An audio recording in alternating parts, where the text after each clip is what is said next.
নমস্কার সবাইকে।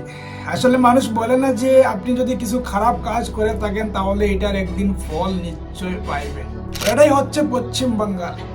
আমি জানি না এটা ভালো কি খারাপ, তবে এটাই বলতে চাই যে আপনি যদি খারাপ কিছু কাজ করে থাকেন তাহলে এটার বদলা বা এটার ফল আপনি একদিন পাইবেন।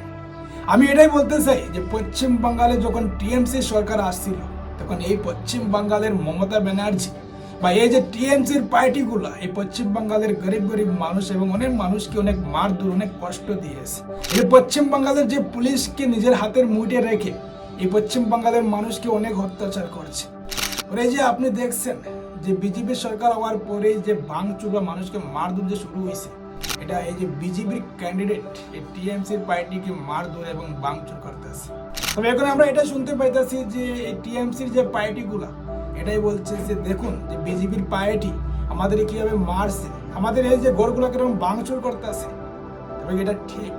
আমি এখন এটাই বলতে চাই যে হ্যাঁ, এটা মনে হয় ঠিক, কারণ আপনি যে খারাপ কাজগুলা করছেন এই যে পশ্চিম বাংলার মানুষকে